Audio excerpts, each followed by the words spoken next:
Hello, all, and welcome to the next AEW Unrivaled Series 2 unboxing.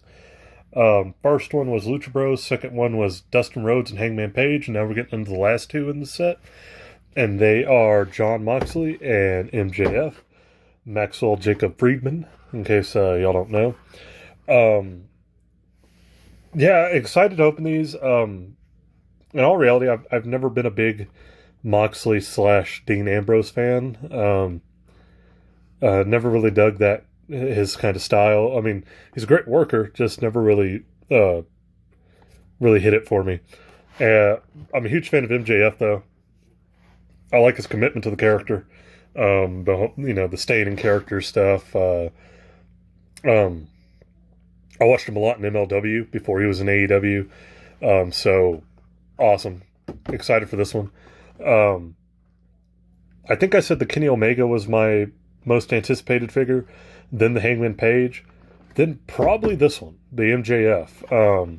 Like I said, I've been a big fan of his since his MLW days, so excited he finally got a figure. These two were also the chases for Series 2. I believe Moxley came with, there's an alternate Moxley that comes with the shirt, and there's an alternate MJF that comes with, I think, purple trunks in the ring. So that is what it is, but I never saw those. My Walmart only had the regular, two sets of the regular one. I imagine the Moxley was going to be, or before they came out, I had kind of figured and imagined that the Moxley would be the most sought after one, mainly because he was coming with the belt. I know you could get the belt with the little bit of the bubbly Jericho exclusive from ringside, but this was the first guy in the series that came with the belt, so I kind of figured he might be the most sought after one. I'm glad I found him. But yeah, we'll go ahead and crack these open. We'll go ahead and we'll save Moxley with the belt for last, and we'll do MJF first. So here we go.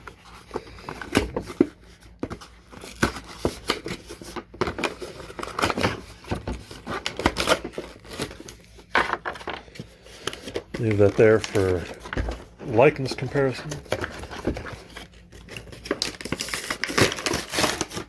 And there we go. Cool. All right.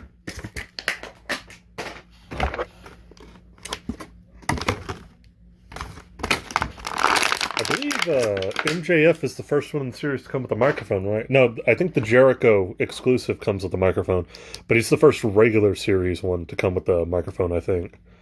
And here we go. I like the scarf. One of my biggest criticisms of the AEW line so far has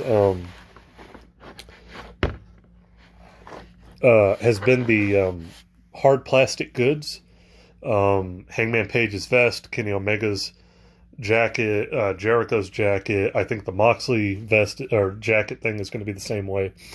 I'm not a big fan of hard plastic goods like that. Never have been. Mattel, Jazzwares, otherwise, doesn't matter. Just never have been.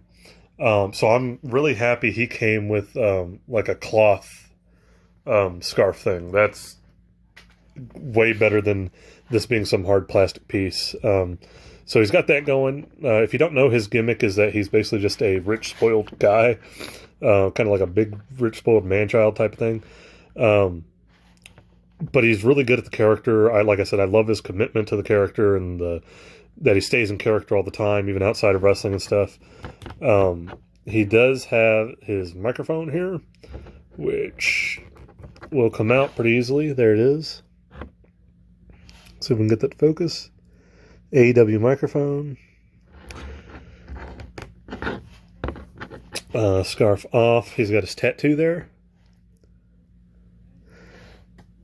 And then I think that's about it. Not really much to go on his boots or his knee pads. His trunk deco is pretty good. Then on the back we got the MJF. So yeah, overall a good good representation in my opinion. He goes down more than the Hangman Page and the Dustin Rhodes did. So his ab and torso is better than theirs. Does he have a tattoo here? He does. Okay, there we go. Ooh, stiff joints. His head on this figure, at least on mine, it's not loose or anything, but it does have a little bit of like a kind of thing. I mean, I can turn him up and he'll look up fine. I can put him down, he looks up fine. It clicks when you do it, so it's fine. But when he's kind of in that standard position, he does have a little looseness, but only when he's like that. It's not too much of a big deal.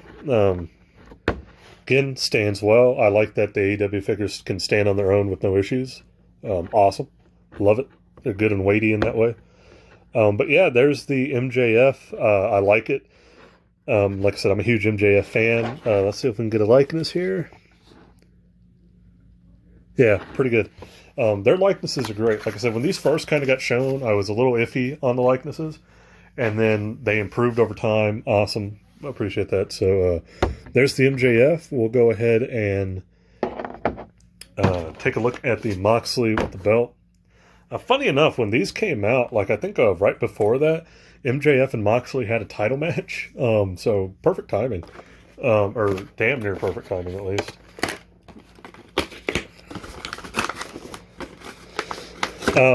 Yeah, Moxley, I still tend to sometimes accidentally just refer him to as Dean Ambrose. And I know he was John Moxley before Dean Ambrose on the Indies. I'd seen some of his indie work in CZW. To be fair, I'm not the biggest CZW guy. Not that CZW didn't have some good stuff, just wasn't always my thing. So I didn't see a lot of him. I know that was kind of like his home base for a while. And then, of course, saw a lot of him in WWE. And then he left. I don't know. His kind of wild character has never appealed to me. I know you can say, well, in WWE, he didn't have the freedom to kind of do some of the things he wanted. But even in AEW, it's not, like, I think his promos have gotten a lot better, but he was always a pretty decent promo. But they are better than before. But beyond that, I'm still not necessarily the biggest Moxley guy. It also kind of weirds me out. This is just a pro wrestling thing, where he was the AEW World Champion, but in New Japan, he was only their US Champion, which I think is just, like, kind of a dumb belt to begin with. I'm just going to say it, like, and I just felt weird for the World Champion of what is now probably the second biggest wrestling company in the world, and he's only, like, the US Champion over in New Japan. It felt weird. But if you don't know, he beat Jericho for the belt, and then recently, spoiler, he lost the belt to Kenny Omega. So let's get him out.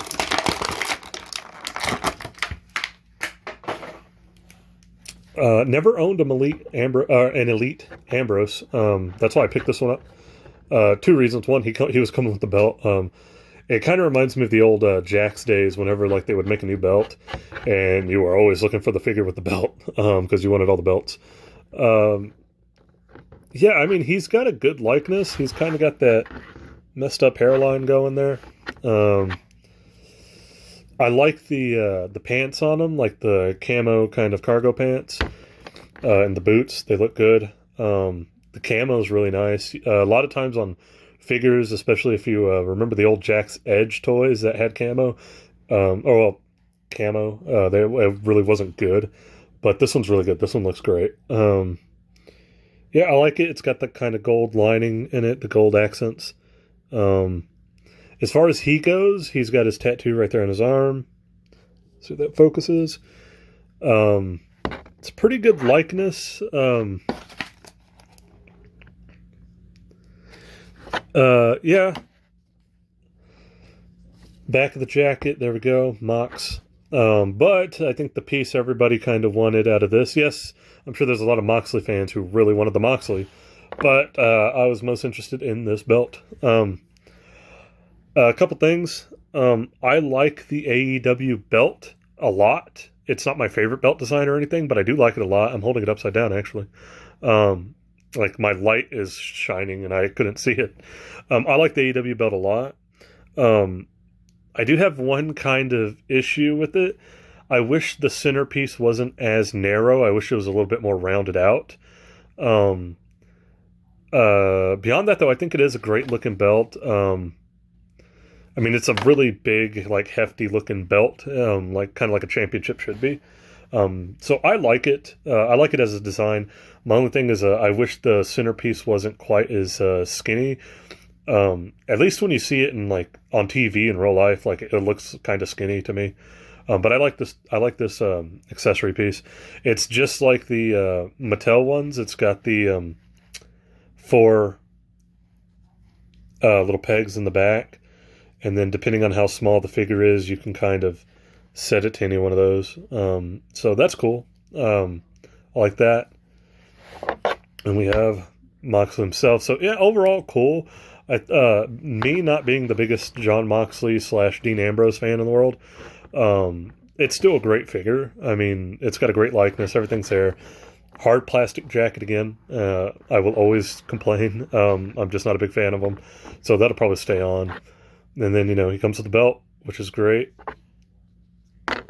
Nope. Can we at least put it on there? There you go. So there you go with that. I like it. Glad to have the belt, and I'll have another one when I open up the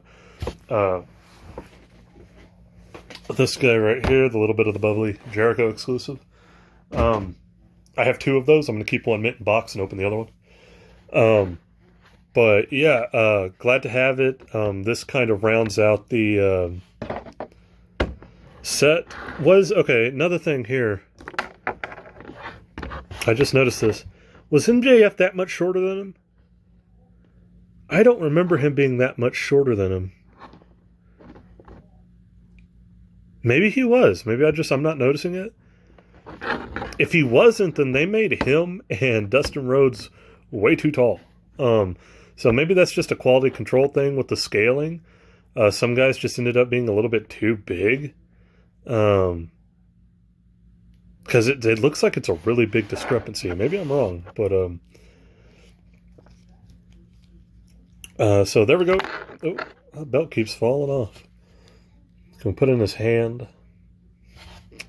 Fair enough. So there we go. The last of Wave 2 as far as my reviews are going. MJF, Moxley with the belt. Wave 2, I think overall was, personally to me, better than Wave 1 as a whole. Upgrading the skin tones, upgrading a lot of like the little quality control things. The only issue I can see with Wave 2 is this size kind of discrepancy that's going on with the Moxley and the Dustin Rhodes. I know they're taller guys, but like I don't remember him being that much taller than MJF. Maybe he was, and I'm remembering wrong. I'm having a Mandela effect thing, but I like them. I like this set more than the first one. So cool. I have 3 of Wave 3. I have Darby Allin, Pac, and Orange Cassidy. Those are the 3 I got from Wave 3. I'll probably open those up. I'm trying to decide whether I want to open those or the Jericho little bit of the bubbly ringside exclusives. So kind of got to make that decision. But once I do, that'll probably be coming up soon. I got a bunch of He-Man stuff to unbox as well. But yeah, thank you for there it goes again. Damn. Anyways, thank you for kind of sticking with me on the Series 1 and 2 of AEW figures. I know I didn't get all of Series 1. I really didn't have a need for all of them. But got all of Series 2. Happy with it. Other than the size discrepancy thing, I think Series 2 is, better than Series 1. So, yeah. Thank you, and I will catch you guys in the next one.